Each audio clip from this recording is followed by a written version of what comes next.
16 cross ചെയ്ത് 17 cross ചെയ്ത് ആ പ്രണയം ഞാൻ സാഫല്യമാക്കിയവനാണ് 19ാമത്തെ വയസ്സിൽ. അതിൻ്റെ തമാശ പ്രേമമൊന്നും ആയിരുന്നില്ല. അങ്ങനെ വിവാഹിതരായി. ആ ബന്ധം ഒരു 11 വർഷം കഴിഞ്ഞ് വേർപെടുത്തി. പിന്നെ ഞാൻ വീണ്ടും ഒരു അറേഞ്ച്ഡ് മാരേജിന് വിധേയനാകുകയായിരുന്നു. ചതിച്ചില്ലായിരുന്നു കാമുകിയെ എന്നുള്ളൊരു തെറ്റേ ഞാൻ ചെയ്തുള്ളൂ. ആണ് എൻ്റെ ആദ്യ പ്രണയം. ഒറ്റ പ്രണയം ഉണ്ടായിരുന്നുള്ളൂ. പിന്നെ ഈ കോളേജിലൊക്കെ അഭിനയിക്കുന്നതുകൊണ്ട് പല പെൺകുട്ടികൾക്കും ഇഷ്ടമായിരുന്നു. പ്രണയം ഒന്ന് മാത്രമേ ഉണ്ടായിരുന്നുള്ളൂ. അല്ല, പ്രത്യേകിച്ച് അങ്ങനെ ഒരു ഇന്നത്തെ പോലെ സ്വാതന്ത്ര്യക്കുറവുണ്ട്.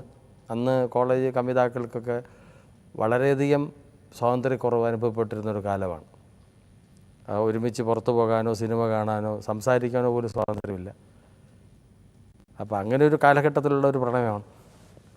പിന്നെ അപക്വമായ ഒരു പ്രായത്തിൽ അതുണ്ടായിപ്പോയി എന്നുള്ളതേ ഉള്ളൂ. അത് ഈ പറഞ്ഞ പോലെ കൗമാരത്തിൻ്റെ ചാബല്യം എന്നിപ്പോൾ എനിക്ക് തോന്നുന്നു. എന്നും പറഞ്ഞ് എൻ്റെ മക്കളൊക്കെ പ്രണയിക്കുന്നതിലൊന്നും എനിക്ക് യാതൊരു എതിർപ്പുമില്ല. പ്രണയത്തിനോട് വിരോധവുമില്ല. പ്രണയം നല്ലത് തന്നെയാണ്. എൻ്റെ സുഖദുഃഖങ്ങൾ ഒരുമിച്ച് പങ്കിടാൻ തയ്യാറാകുമെങ്കിൽ, ബുദ്ധിമുട്ടുകൾ വരുമ്പോൾ ദമ്പതികൾ തമ്മിൽ മാറിയാൽ പ്രണയം സാഫല്യമടയില്ല. എൻ്റെ കാര്യത്തിൽ ഭയങ്കരമായ കടുത്ത ബുദ്ധിമുട്ടുകൾ സാമ്പത്തികമായിട്ടൊക്കെ വന്നപ്പോഴത്തേക്ക് അങ്ങ് പിരിയേണ്ട ഒരവസ്ഥ വന്നു എന്നുള്ളതേ ഉള്ളൂ. അച്ഛൻ പ്രസിദ്ധനായ ജഗതി, മകൻ മറ്റൊരു പ്രസിദ്ധനായ ജഗതി. അപ്പോൾ ഇങ്ങനെ രണ്ടുപേരും ഒരേ കുടുംബത്തിൽ തന്നെ. അപ്പോൾ ഈ ജഗതി ദ്വയം ഏതെങ്കിലും ആ പേരിൽ എന്തെങ്കിലും ഒരു ജീവിതത്തിൽ എന്തെങ്കിലും ഒരു കൺഫ്യൂഷൻ ഉണ്ടായിട്ടുണ്ടോ? ചില സമയത്ത് കൺഫ്യൂഷൻ ഉണ്ടായിട്ടുണ്ട്. അല്ല, ആ കൺഫ്യൂഷനിൽ എന്തെങ്കിലും ഒരു പറയാനുള്ള എന്തെങ്കിലും ഒരു സംഭവം? ചില കാര്യങ്ങൾ ഫാദർ എന്നോട് പറയാറില്ല. പലരും സിനിമയൊക്കെ കണ്ട ശേഷം വിളിക്കും.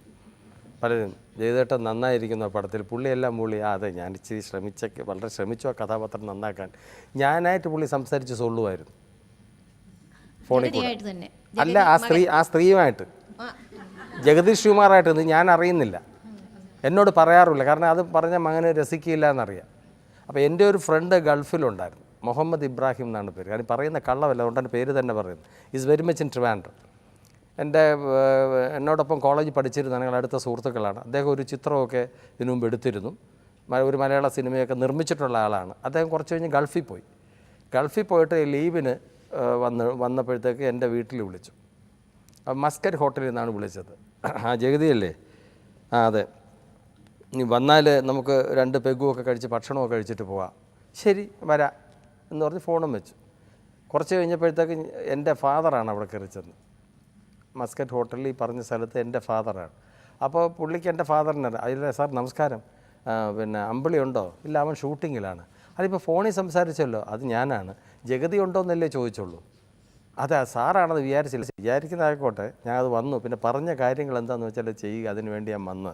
എന്നിട്ട് എൻ്റെ കൂട്ടുകാരൻ്റെ ചിലവിൽ അദ്ദേഹം വിസ്കിയും കഴിച്ച് ഭക്ഷണവും കഴിച്ച് തിരിച്ചു പോയി. പിന്നെ എനിക്കൊരു വലിയ മണ്ടത്തരം പറ്റിപ്പോയി. നമ്മൾ കുഴപ്പമില്ല. അക്കൂട്ടത്തിൽ പുള്ളിക്ക് പറ്റിയ പ്രശ്നം എന്ന് വെച്ചാൽ ഒരു വലിയ തെറിയോട് കൂടിയായിരുന്നു പുള്ളി. കൂട്ടുകാർ നമ്മൾ കാണുമ്പം അങ്ങനെ ഞങ്ങൾ കോളേജ് പിള്ളേരങ്ങനെ പറയാറുണ്ട്, ഒരു ചെറിയ തെറിയും കൂടെ പറഞ്ഞിട്ടാണ് എടാ ജഗതി നീ വാ എന്ന് പറഞ്ഞത്.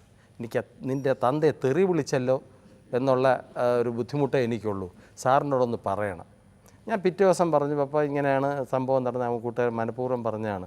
അല്ല സോറി, മനഃപൂർവ്വം പറഞ്ഞതല്ല, പറ്റിപ്പോയതാണ്, തെറി പറഞ്ഞു. ആ കുഴപ്പമില്ല, നിൻ്റെ കൂട്ടുകാരനല്ലേ, അതല്ലേ പറയൂന്ന് ഫാദർ എന്നോട്.